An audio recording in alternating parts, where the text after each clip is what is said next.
Datanglah orang awam, seorang yang berkulit hitam masuk ke dalam Masjid Nabawi. Kemudian dia pun sholat 2 rakaat. Setelah sholat 2 rakaat, kemudian dia menengadahkan tangannya ke langit dan dia meminta hujan kepada Allah Subhanahu wa taala. Dan Muhammad ibn Munkadir mendengarkannya tanpa sepengetahuan orang itu. Entah apa yang terjadi. Tiba-tiba kemudian langit mendung. Dan selang beberapa waktu hujan turun sederas-derasnya. Jadi Muhammad ibn Munkadir ini heran dengan orang itu. Siapa orang itu? Kok saya tidak kenal? Kalau dia thalabatul ilmi saya pasti kenal. Atau kalau dia seorang alim pasti dia kenal. Pasti ini bukan orang alim, bukan para thalabatul ilmi. Ini orang awam ini. Akhirnya kemudian dia mengikuti orang ini di belakang ya. Setelah tahu rumahnya, maka keesokan harinya dia menyengaja datang kepada orang ini, ingin lebih kenal dekat lagi siapa orang ini yang doanya mustajab ini. Setelah ketemu, maka Muhammad ibn Qadir mulailah kenalan. Kemudian menceritakan tentang kejadian kemarin ketika orang ini sholat, kemudian berdoa, terjadi mendung, kemudian hujan. Orang ini kaget. Ya. Bagaimana bisa kemudian Muhammad ibn Munkadir tahu dia? Dan bagaimana mungkin orang sekelas dia bisa berdoa dikabulkan oleh Allah Subhanahu wa taala sementara penduduk Madinah sudah berusaha untuk salat istisqa? Maka kemudian orang ini mengatakan kepada Muhammad ibn Munkadir, "Ya Imam, tolong jangan ceritakan ini kepada manusia. Jangan ceritakan hal ini kepada manusia. Janjilah kepadaku." Akhirnya kemudian Muhammad ibn Munkadir pun setelah janji tidak akan cerita kepada manusia, kemudian dia pulang dan besoknya akan berjumpa lagi dengan orang itu. Rupanya orang itu sudah tidak ada, sudah pergi keluar dari kota Madinah dan tidak tahu bagaimana nasibnya. Bismillahirrahmanirrahim.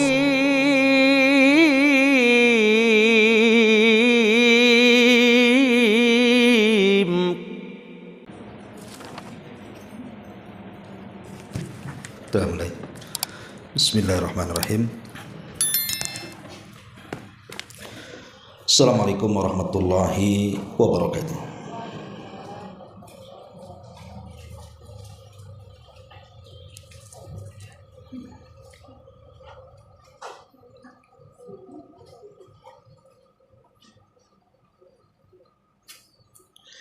Alhamdulillah wassalatu wassalamu ala Rasulillah wa ala alihi wa sahbihi wa mawalah wa la hawla wa la quwata illa billahi wa ba'du. Kita lanjutkan kajian kita, masih membahas Kitabul Jami' dan kita masuk pada hadis ke-7. Kita baca hadisnya. An Sa'd bin Abi Waqqas radhiyallahu anhu qala Sami'tu Rasulullah sallallahu alaihi wasallam yaqul Inna Allah yuhibbul 'abda taqi al-ghani al-khafi. Akhrajahu Muslim. Dari Sa'd bin Abi Waqqas radhiyallahu anhu, dia berkata, aku mendengar Nabi sallallahu alaihi wasallam bersabda, sungguh Allah sangat mencintai hambanya yang bertakwa, yang kaya hati, dan yang tidak mau terkenal. Hadis ini dikeluarkan dari Imam Muslim. Ma'asyiral muslimat yang dimuliakan Allah Azza wa Jalla, hadis ini menjelaskan kepada kita tentang 3 sifat yang merupakan sifat dari wali-wali Allah. Dan apabila seseorang memiliki 3 sifat ini, maka dia telah menjadi wali-wali Allah Subhanahu wa taala, manusia-manusia yang sangat dicintai Allah Subhanahu wa taala. Hadis ini ada asbab nuzulnya atau ada asbab wurudnya. Kenapa Nabi sallallahu alaihi wasallam mengucapkan kalimat ini? Jadi disebutkan Sa'ad bin Abi Waqqas ini saat terjadi fitnah ketika terjadinya pembunuhan Utsman ibn Affan radhiyallahu an. Dan kita tahu bahwa terjadinya pembunuhan Utsman ini menggegerkan kota Madinah, bahkan sampai ke negeri Syam. Karena bagaimanapun ini tragedi yang sangat-sangat memilukan bagi kaum muslimin saat itu. Bagaimana tidak seorang khalifah dibunuh. Padahal Utsman bin Affan radhiyallahu an itu adalah satu di antara 10 sahabat yang dijanjikan masuk surga. Bahkan Nabi sangat mencintai Utsman. Makanya kemudian 2 putri beliau, Ruqayyah dan Ummu Kulthum, sampai dinikahkan Rasul dengan Utsman. Saking cintanya Rasul dengan Utsman. Tetapi tiba-tiba kemudian kaum muslimin digegerkan dengan pembunuhan Utsman ibn Affan di tangan kelompok Sabaiyah dengan 5.000 pasukan yang terdiri daripada anak-anak muda kaum muslimin, yang terdiri dari beberapa daerah, dari Mesir, dari Kufah, dari Basrah dan beberapa tempat, bergabung dipimpin oleh Abdullah ibn Sabah. Makanya kelompoknya disebut Sabaiyah. Bergerak ke kota Madinah di musim haji, dan saat itu Utsman sudah tua karena usianya juga sudah di atas 70 tahun ke atas, dan sedang berpuasa dan membaca Quran. Tiba-tiba kemudian dibunuh dengan sadis, sehingga kemudian terjadi fitnah di mana-mana. Lah, salah satu yang menghindari fitnah ini adalah perawi hadis ini, namanya Sa'ad bin Abi Waqqas. Dia tidak mau terlibat dengan fitnah ini, karena ketika itu sudah mulai terjadi perang saudara antara kubu Ali radhiyallahu an, penguasa sah, dengan kubu Muawiyah bin Abi Sufyan yang ada di Syam, karena tumpahnya darah Utsman. Jadi karena Sa'ad bin Abi Waqqas tidak mau terlibat dalam peperangan, karena tahu bahwa ini perang saudara masalahnya, dan belum pernah terjadi sebelumnya ada kaum muslimin perang melawan kaum muslimin sendiri, karena fitnah yang dipicu oleh seorang Yahudi yang pura-pura masuk Islam, Abdullah ibn Sabah, sehingga berhasil kemudian membuat kegaduhan di tengah-tengah kaum muslimin.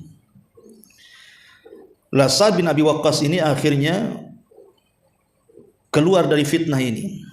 Dia tidak menghabarkan siapapun, dia ingin sendirian. Dia pun kemudian pindah dari kota ke desa, kemudian menjadi penggembala unta, dan tidak ada yang tahu siapapun di desa itu kalau dia seorang sahabat mulia Sa'ad bin Abi Waqqas, yang merupakan satu di antara 10 sahabat yang dijanjikan masuk surga. Jadi satu hari putranya Sa'ad ini, namanya Umar juga, bukan Umar bin Khattab, tidak. Nama putra Sa'ad bin Abi Waqqas itu namanya Umar. Karena Sa'ad itu sangat cinta dengan Umar bin Khattab. Makanya ketika punya anak diberi nama Umar. Lah, Umar ini putra daripada Sa'ad bin Abi Waqqas ini berusaha terlibat dalam fitnah. Jadi kebetulan Umar bin Sa'ad bin Abi Waqqas ini berusaha juga melerai fitnah, tapi dia terlampau jauh masuk ke dalam fitnah. Jadi putranya Sa'ad ini heran kepada ayahnya. Harusnya ayahnya inilah yang menyelesaikan urusan itu, karena dia sahabat senior, satu di antara 10 sahabat yang dijanjikan masuk surga, dan orang-orang memuliakannya, tapi malah menghindar dari fitnah. Maka satu hari putranya Umar ini menemui Sa'ad bin Abi Waqqas. Dari kejauhan Sa'ad bin Abi Waqqas terperanjat karena ngapain anaknya datang menemui dia ke desa, padahal dia berusaha untuk menghindar dari fitnah dan manusia. Dia ingin fokus beribadah kepada Allah Subhanahu wa taala sambil menggembala unta. Makanya dari kejauhan Sa'ad bin Abi Waqqas ini ketika melihat putranya Umar, dia mengatakan a'udzubillah, katanya, min syarri hadzal raqib. Aku berlindung kepada Allah Subhanahu wa taala dari orang yang mengendarai tunggangan itu, padahal itu anaknya itu. Maksudnya adalah dia berlindung kepada Allah, jangan-jangan anaknya yang datang jauh-jauh dari kota ke desa menemui dia itu membawa berita buruk. Makanya dia berlindung kepada Allah Subhanahu wa taala.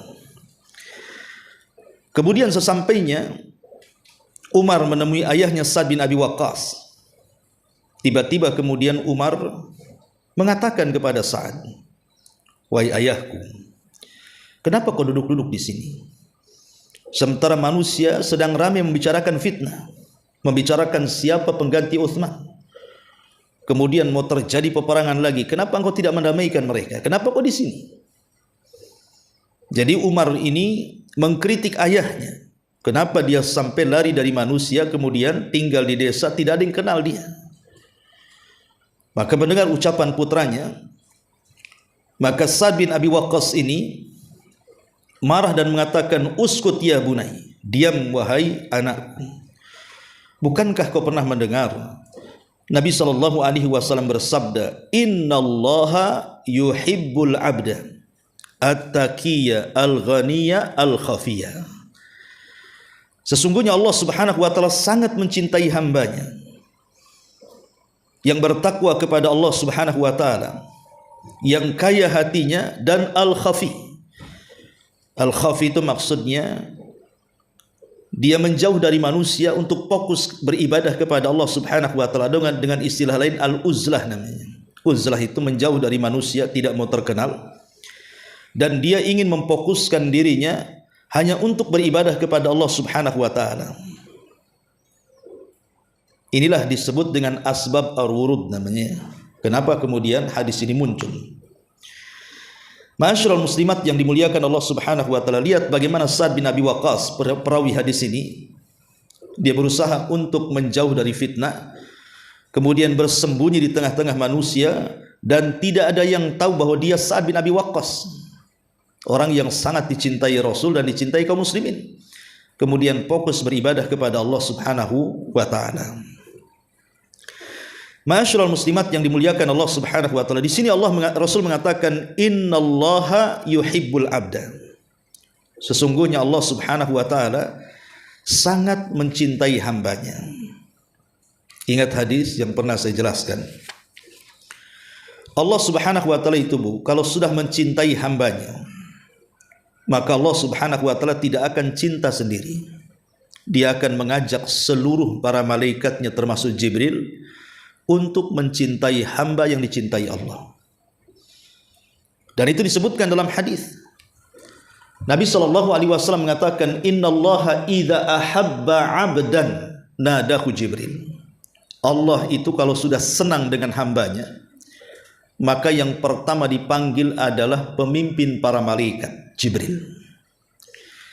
Kemudian Allah akan mengatakan kepada Jibril, "Ya Jibril, inni uhibbu fulanan." Aku cinta dengan hambaku si fulan.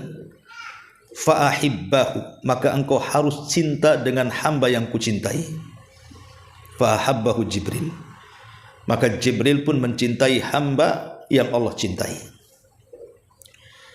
Fanada Jibril, maka Jibril pun kemudian akan bicara kepada seluruh para malaikat. Karena dia adalah ketuanya, pemimpinnya, maka dia akan mengajak seluruh bawahannya, dan Jibril itu malaikat yang sangat ditaati oleh seluruh malaikat yang lainnya. Maka Jibril mengatakan, "Ya malaikatallah, innallaha ahabba fulanan fahibbuhu." Wahai malaikat-malaikat Allah dimanapun kalian berada, Allah sudah mencintai hambanya, maka kalian harus ikut mencintainya. Maka semua para malaikat yang mendengar ucapan Jibril, mereka pun langsung mencintai hamba yang dicintai Jibril, karena Allah telah mencintainya. Maka ketika seluruh malaikat mencintai hamba yang Allah cintai, maka Allah Subhanahu wa taala letakkan al-qabul, meletakkan penerimaan hamba ini di permukaan bumi, di mana seluruh makhluk bumi ditanamkan kecintaan kepada hamba yang Allah tanamkan kecintaannya. Subhanallah. Lihat bagaimana orang kalau sudah dicintai Allah, Allah akan melibatkan para malaikat. Allah akan melibatkan seluruh makhluk yang ada di bumi untuk ikut-ikut mencintainya. Maka beruntunglah orang-orang yang mendapatkan kecintaan Allah, karena akan dicintai bukan hanya Allah, tapi seluruh malaikat Allah dan seluruh makhluk yang ada di bumi yang Allah ciptakan ikut-ikut mencintai kita. Subhanallah, ya. Lalu apa syaratnya supaya kita ini mendapatkan kecintaan Allah Subhanahu wa taala? Di sini ada 3 sifat. Pertama, tanamkan takwa. Tanamkan sifat daripada takwa. Dan takwa itu adalah pakaian terindah yang melekat pada badan kita. Wa libasut taqwa dzalika khairun. Dan pakaian takwa itu adalah pakaian terindah dan terbaik yang melekat pada badan kita. Ma'asyiral muslimat yang dimuliakan Allah Subhanahu wa taala, maka pakailah pakaian takwa. Karena ada orang yang kemudian lebih memperhatikan pakaian-pakaian luar, tapi tidak memperhatikan pakaian dalam. Contoh ibu nih yang sudah hijrah, yang dulunya tidak menutup aurat dengan baik, sekarang alhamdulillah sudah menutup auratnya dengan baik.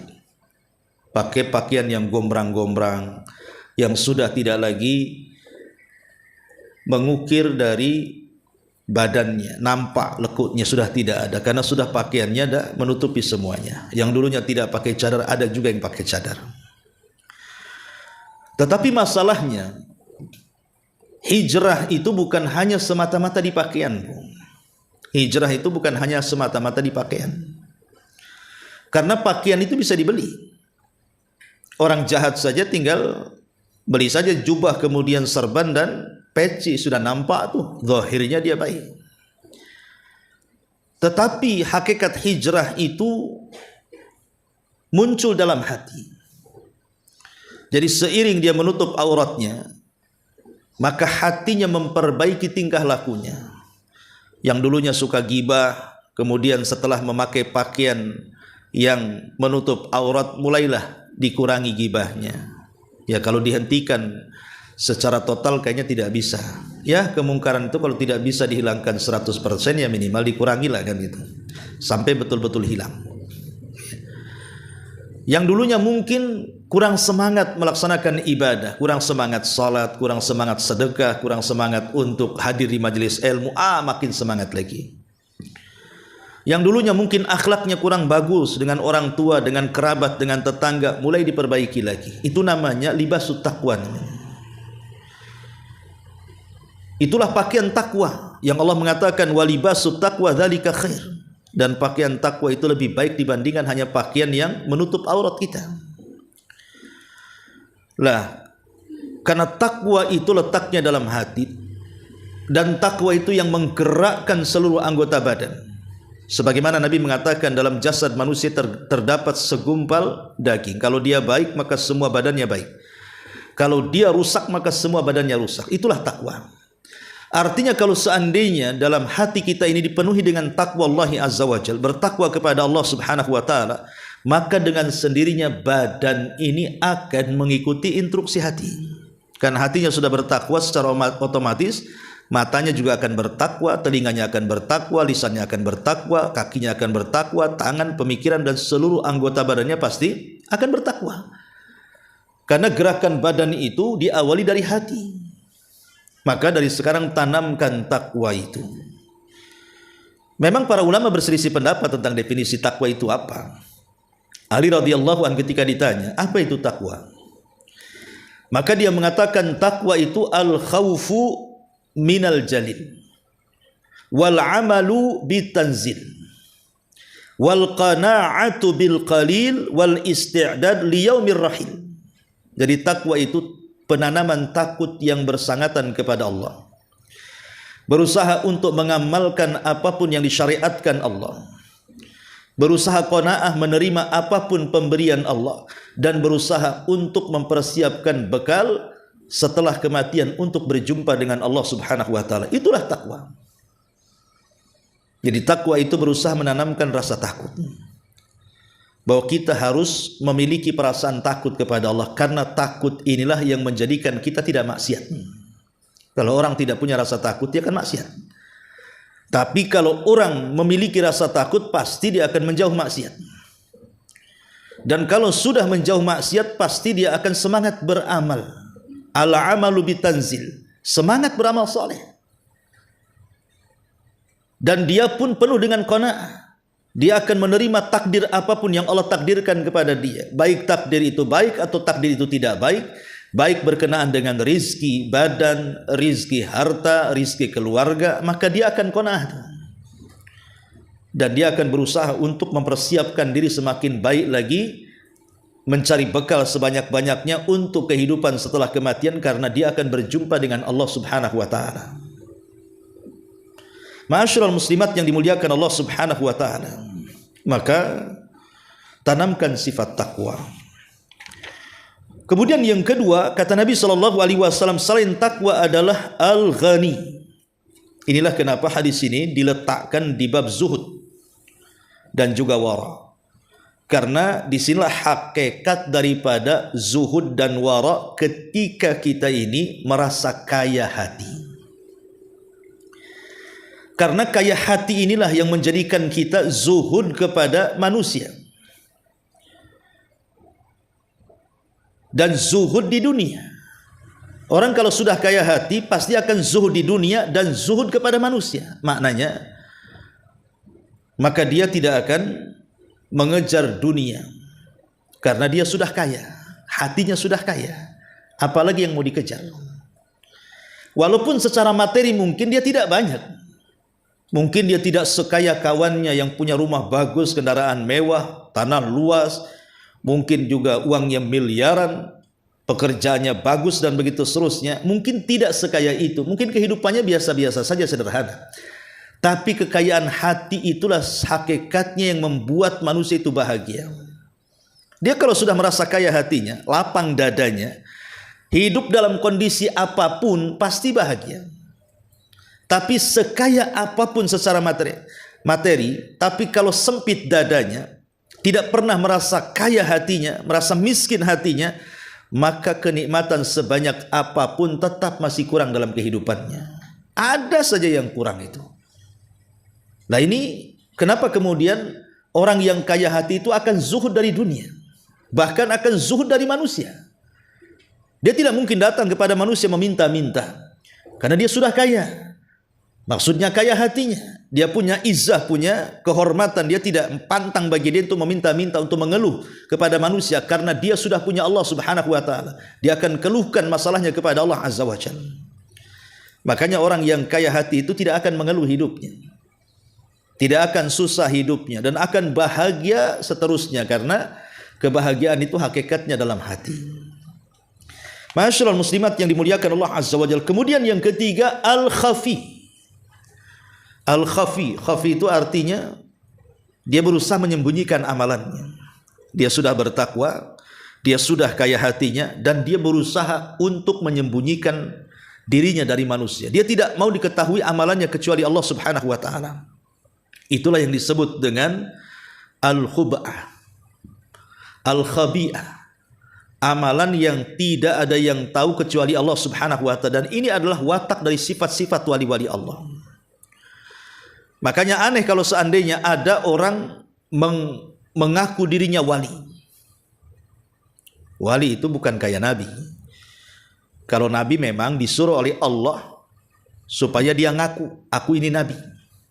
Seperti Nabi SAW digambarkan dalam Al-Quran, Inni Rasulullah, saya adalah utusan Allah. Memang Allah subhanahu wa ta'ala merintahkan nabi untuk ngaku bahwa aku ini utusan Allah, aku ini nabi Allah, ikuti aku, begitu ya. Tapi tidak ada perintah untuk mengatakan kepada wali-wali Allah, mengatakan di hadapan manusia, saya adalah wali Allah.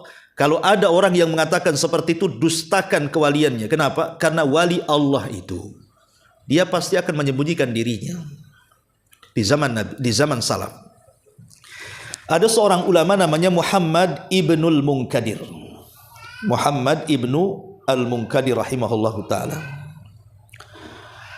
Muhammad ibn Munkadir ini dia melihat, dia kan penduduk Madinah bu, dan seorang ulama.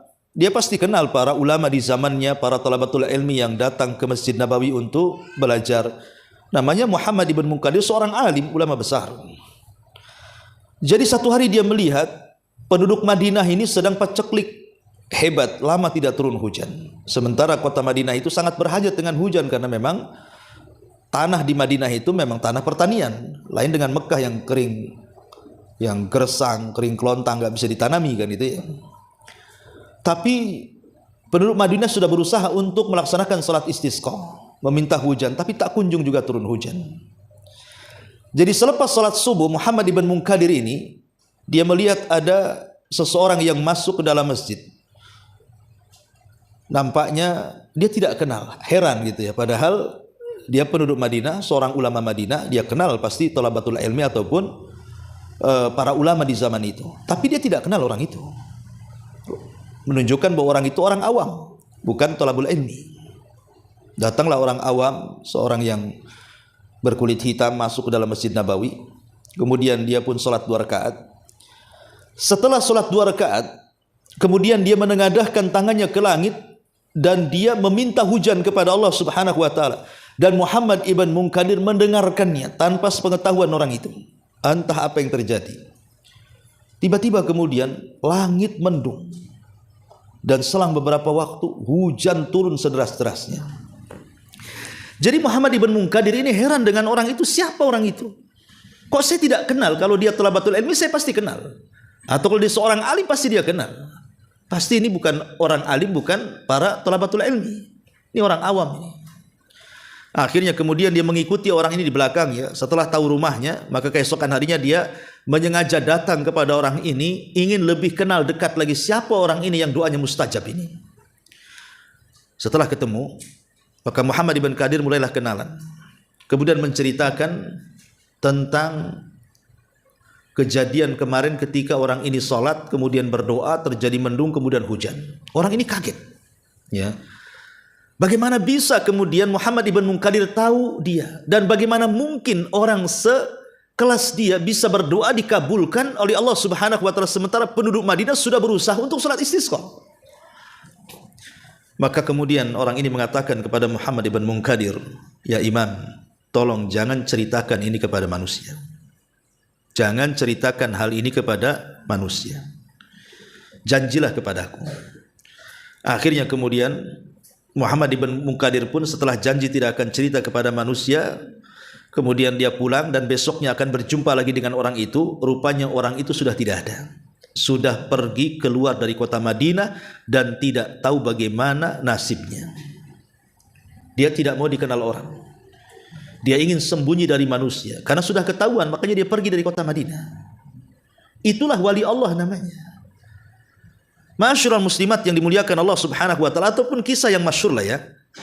Ibu pernah dengar kisahnya Uwais ibn Amir al-Qarani. Yang Nabi SAW katakan, nanti akan datang satu waktu orang namanya Uwais ibn Amir al-Qarani. Dia dulunya punya penyakit safak, kemudian disembuhkan dan tinggal 1 dinar. Kalau berjumpa dengan dia mintalah doa, karena doanya mustajab. Uwais al-Qarani ini memang hidup di zaman Rasul, tapi memang Allah tidak takdirkan berjumpa dengan Rasul. Maka disebut muhadram. Hidup di zaman Rasul tapi tidak berjumpa Rasul. Dia bukan sahabat. Karena syarat sahabat harus berjumpa masalahnya kan. Harus menatap wajah. Tapi dia kan tidak berjumpa dengan Rasul walaupun hidup satu zaman dengan Rasul. Karena kesibukan dia di Yaman. Karena dia orang yang paling birrul walidin. Dia tidak mau meninggalkan ibunya. Padahal dia bisa berangkat ke Madinah berjumpa dengan Nabi. Sampai kemudian Nabi meninggal, dia tidak ketemu. Tapi Rasul dengan wahyu dari Allah menceritakan tentang sosok Uwais al-Qarani ini. Maka di zaman Umar bin Khattab radhiyallahu an, Umar ini berusaha untuk mencari-cari berita kafilah-kafilah haji yang datang dari Yaman. Bertahun-tahun itu semenjak jadi khalifah. Apakah di rombongan kalian ada orang namanya Uwais? Nanti tahun depannya gitu lagi. Adakah di rombongan kalian orang namanya Uwais? Nanti tahun depannya lagi. Pokoknya bertahun-tahun itu Umar sepanjang menjadi khalifah.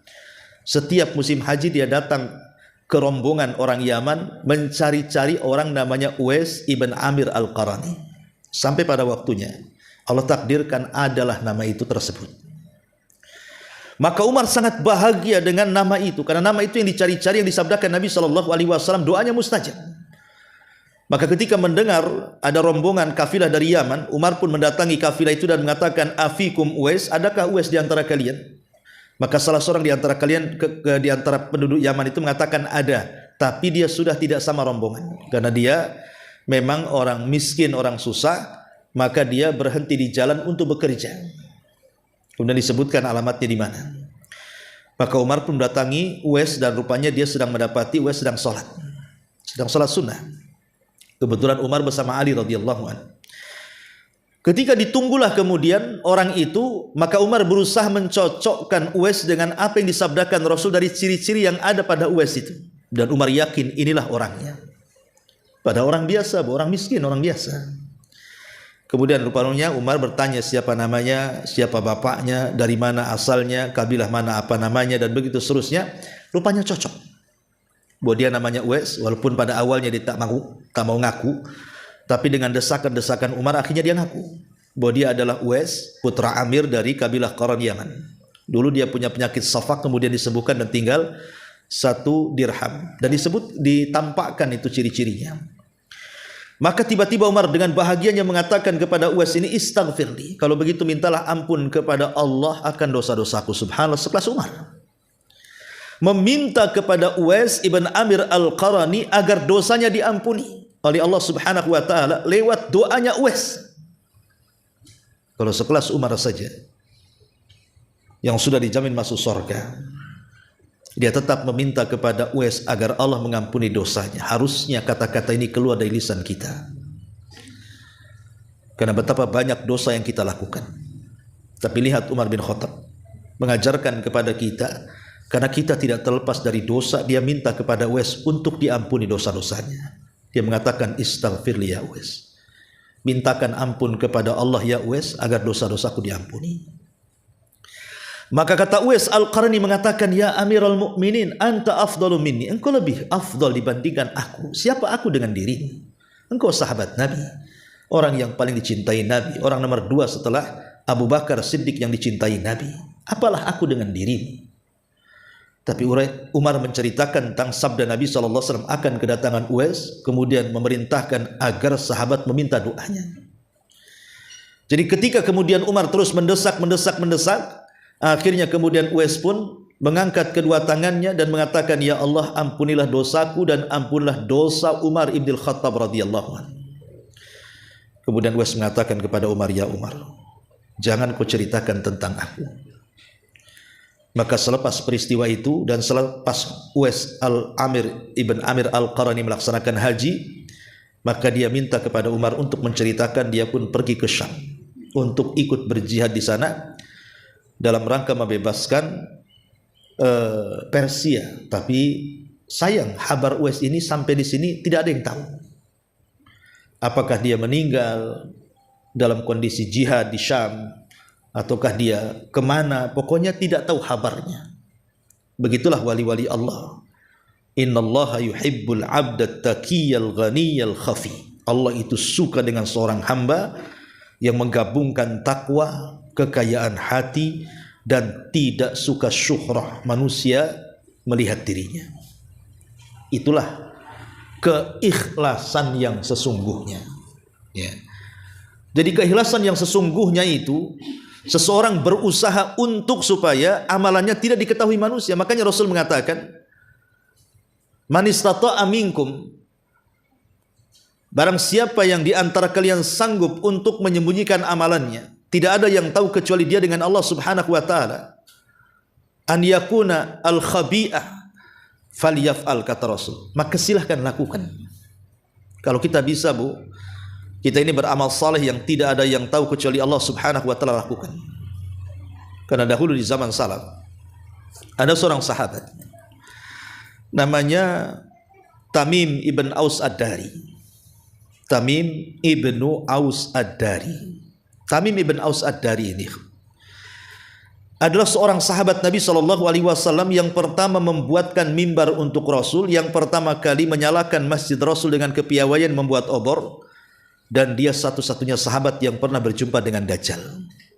Tamim ibn Aus ad-Dari dengan 30 awak kapalnya yang terdampar di sebuah pulau. Kemudian dia berjumpa dengan makhluk yang dirantai di sebuah tempat ibadahnya ahli kitab. Setelah datang ke kota Madinah menceritakan peristiwa itu, maka Rasul kemudian mengatakan, tahukah engkau wahai Tamim, siapa orang yang kau temui di tengah hutan itu? Maka Tamim bin Aus Ad-Dari mengatakan, Allah dan Rasul yang tahu. Maka Rasul mengatakan, itulah Dajjal. Jadi walaupun Tamim bin Aus Ad-Dari ini masuk Islam telat, Bu ya. Dia memang telat masuk Islam. Ya. Tetapi dia sangat mencintai Al-Quran. Dia Nasrani, kemudian dia masuk Islam, dan dia betul-betul ingin mendalami Islam sehingga dia menjadi pakar Quran. Dan dia sangat cinta dengan Quran dan sangat cinta dengan Qiyamul Lail, sehingga hari-harinya dia habiskan untuk tahajud dan menghatamkan Al-Quran setiap malam. Dan itu dikenal di tengah-tengah para sahabat, bagaimana kekuatan ibadah Qiyamul Lail yang dilakukan Tamim bin Aus Ad-Dari ini.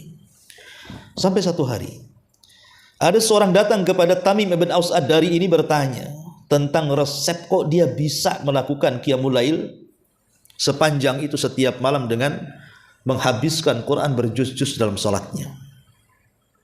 Ketika ditanya oleh seseorang bagaimana tentang salat malamnya, marah Tamim bin Aus Ad-Dari ini dan mengatakan, demi Allah, seandainya aku melaksanakan Qiyamul Lail dalam satu malam, tidak ada yang tahu kecuali Allah. Ini lebih aku sukai dibandingkan aku salat malam sepanjang hayatku tapi manusia mengetahuinya. Lihat Bu, kalau seandainya aku melaksanakan salat satu malam, tidak ada orang yang tahu kecuali Allah. Itu lebih aku sukai dibandingkan aku salat sepanjang malam tapi manusia membicarakannya. Itulah akhlak para sahabat. Itulah at-taqi al-ghani al-khafi namanya. Kalau di zaman sekarang mana ada, kalau perlu orang tahu saya ini tukang sholat kan. Bahkan dikasih tahu, ya maaf ya saya kurang tidur karena saya ini malam suka sholat. Gak ada yang ngomong gitu. Aduh afwan nih saya nggak bisa urunan, kenapa? Habis saya sedekahkan uangnya katanya. Kan ada tuh yang kayak gitu tuh. Aduh saya capek ini, kemarin habis pulang kampung silaturahim. Kalau bisa itu sekarang itu amalan apapun itu manusia harus tahu tuh. Amalan apapun tuh kalau bisa orang-orang tahu. Pokoknya kalau nggak orang tahu itu nggak sah rasanya ibadah tuh. Nah ini kan penyakit hati namanya. Nggak ada ikhlas-ikhlasan sama sekali. Ya. Padahal orang dulu itu Bu, amal apapun itu pasti disembunyikan. Contoh umpamanya Imam A'mash. Dia menceritakan. Jadi Imam A'mash ini satu hari dia duduk bersama Ibrahim An-Nakhai. Sementara Ibrahim An-Nakhai ini sedang membaca mushaf, baca Quran dari mushaf. Ya dia hafal Quran, tapi para ulama dulu walaupun hafal Quran tetap memegang mushaf untuk baca Quran. Ya. Jadi ketika kemudian ada seseorang masuk ke masjid, fasta'dzana alaihi rajulun. Jadi tiba-tiba ketika A'mash berdua-duaan dengan Ibrahim An-Nakhai dan Ibrahim sedang baca Quran itu, adalah kawannya Ibrahim An-Nakhai ini masuk ke masjid, ingin minta izin, entah mau pergi kemana gitu kan, mau minta izin kepada gurunya Ibrahim An-Nakhai. Apa kata A'mash? Faghattal mushaf wa qala la yarani hadha anni aqra'u fihi kulla sa'ah. Aku lihat dia langsung menutup mushafnya dengan serban, seolah-olah dia tidak sedang membaca mushaf, kata A'mash. Padahal dia kalau nampak tidak ada orang langsung dia buka mushafnya, dia baca lagi itu Qurannya. Lihat orang dulu kalau bisa dia amal sekecil apapun orang tidak tahu. Bahkan ada ulama itu sampai ketika membaca ayat-ayat azab itu menangis. Kemudian apabila datang orang langsung pura-pura flu dan batuk, padahal dia sedang menangis tuh, memikirkan ayat-ayat azab itu. Oh kalau kita anda Bu, malah dikencengin nangisnya kan Bu. Ada apa kamu nangis Nggak tahu aku sedih, takut aku masuk neraka katanya. Jadi orang sekarang ini kadang-kadang aneh kan gitu ya. Nah ini ya contoh saja lah yang sering saya contohkan. Ibu nih habis ngaji dari sini, ketemu kawannya di jalan tuh di persimpangan depan itu. Dari mana rapih kali, habis ngaji. Itu ya. Harusnya kan ibu punya alasan kan, itu dari kawan saya di Tunas tuh katanya. Kan bisa lah ibu ngomong begitu. Kenapa mesti Ngomong ibadahnya pula. Dari mana om? Kau tak lihat ya aku bawa buku ya katanya. Kau tak tampak nih aku bawa tas, bawa pulpen, bawa apa. Gak percaya nih. Kontak itunya pengajiannya kalau aku udah hadir di situ. Jadi kadang-kadang amalan-amalan kita ini tanpa terasa itu tidak berpahala gara-gara apa? Ada niat untuk supaya menghabarkan kepada manusia. Ya. Kecuali kalau seandainya memang tidak ada perasaan ria gitu ya. Ibu mau mengajak kawannya ke pengajian ya mungkinlah tidak apa-apa ibu. Ayolah ngaji gitu. Saya juga ngaji di sana kok. Itu tidak ada masalah bu ya. Karena tujuannya bukan ria tapi ngajak orang. Ya. Tujuannya ngajak orang, tapi ketika ngajak orang pun kadang-kadang ria. Nanti kalau kamu jadi ngaji, jangan kayak si Umi Anu, dia suka tidur tuh. Lah ini kan membanggakan dirinya kan, menjelek-jelekan kawannya. Lah ini ulama salaf ini bagaimana mempraktikkan hadis ini bahwa Allah sangat suka dengan yang takwa, yang kaya hati dan juga yang selalu menyembunyikan amalannya. Sampai dijelaskan. Ya. Satu hari Ibnu Umar radhiyallahu anhu melihat ada seseorang laki-laki yang sholat. Jadi Ibnu Umar ini akhirnya mendekati orang yang sholat itu dan mengatakan, "Ma hadza, apa ini?" Qala inni lam usallil barihata. Faqala Ibnu Umar, "Aturidu an tukhbiranil an innama huma rak'atan." Jadi Ibnu Umar mengatakan, ketika dia mengatakan, kan ada seseorang yang banyak kali sholat gitu ya, berkali-kali sholatnya itu, padahal tidak ada sunnahnya sholat berkali-kali itu dalam tempo tertentu ya, maksudnya bukan sholat sunnah mutlak ya. Sehingga Ibnu Umar ini mengatakan, kenapa kau ini melakukan seperti ini? Bukankah sholat itu hanya 2 rakaat? Tidak lebih daripada 2 rakaat gitu ya. Maksudnya sholat tertentu yang memang jumlahnya sudah ditentukan. Maka dia pun mengatakan, sesungguhnya aku tidak sedang sholat. Aku tidak sedang sholat. Dia menyembunyikan sholatnya, bahwa dia mengatakan aku tidak sedang sholat. Padahal di sebenarnya Ibnu Umar melihat dia sholat. Cuman Ibnu Umar heran, itu sholat apa gitu ya. Setahu dia bahwa itu 2 rakaat, kenapa dia sholat terus? Ya Ibnu Umar ya wajar bertanya gitu. Tapi dia mengelak, aku tidak sedang sholat. Padahal sudah jelas dia sholat kan itu. Lah harusnya kemudian orang-orang itu seperti inilah ya. Jadi kalau umpamanya ditanya soal ibadah ya, ulama dulu itu biasanya melihat bahwa dirinya itu banyak kekurangan. Aku tidak seperti dia, nggak seperti yang dibicarakan, itu berlebihan. Nah, merendahlah kan begitu. Umpamanya ada kawannya, saya dengar ini rajin sedekah, kata siapa kan itu. Jangan pula bilang, kau tahu, iyalah orang-orang membicarakan, kamu telat katanya. Ini kan repot bu. Ya, jadi hal-hal yang seperti ini sadar ataupun tidak kan membatalkan ibadahnya. Makanya dahulu ada seorang ulama itu sampai kepada istrinya saja bu, pasangannya itu tidak tahu kalau dia sedang sholat. Jadi ada, saya lupa namanya ya. Jadi ada seorang ulama salaf itu kalau malam dia pura-pura tidur bersama istrinya. Kalau sudah mendengar istrinya ngorok, nampaknya ini sudah pulas istrinya, maka dia langsung keluar dari ranjang, ambil wudhu, kemudian dia sholat malam. Begitu sepanjang malam. Kalau nampak istrinya sudah mulai gerak sana gerak sini, maka dia segera menyelesaikan sholatnya, langsung dia tidur di sampingnya lagi. Jadi satu hari istrinya tahu kelakuan suaminya. Kenapa mesti disembunyikan dari dia gitu ya? Jadi satu hari istrinya pura-pura tidur, supaya nampaklah, pasti suaminya kebiasaannya kalau dia pura-pura tidur dan sudah nyak, pasti dia keluar tuh dari ranjang, ambil wudhu kemudian sholat. Betul. Akhirnya dia pura-pura tidur, akhirnya suaminya kemudian ambil wudhu, kemudian sholat malam. Selesai sholat malam, istrinya ngasih tahu, "Bang, aku tahu apa yang abang lakukan. Janganlah menyiksa diri. Gak perlu berpura-pura dari aku," gitu maksudnya. Gak masalah lah, aku tahu gitu kan. Kenapa kau lakukan itu? Maka suaminya mengatakan, "Demi Allah, aku kalau malam tidak bisa tidur, dan aku seolah-olah kalau seandainya malam ini adalah malam terakhir bagiku.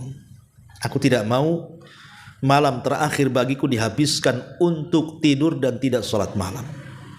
Subhanallah, ya. Sampai seperti itu gitu, menyembunyikan amalan dari istrinya sendiri. Sampai juga ada ulama salaf itu 40 tahun dia puasa, istrinya tidak tahu.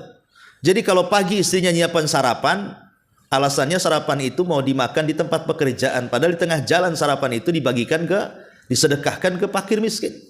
Nanti kalau mendekati maghrib dia pulang, maka dia pura-pura makan malam, padahal itu makan buka dia selama 40 tahun. Dia lakukan seperti itu. Bahkan Zainul Abidin itu kalau sepertiga malam di saat manusia sudah lelap-lelapnya tidur, dia membungkus roti-roti untuk dibagikan kepada fuqara dan masakinya penduduk Madinah sebanyak 70 rumah setiap malam. Jadi kalau sudah malam-malam jam 1 jam 2, dia pack itu roti-rotinya itu.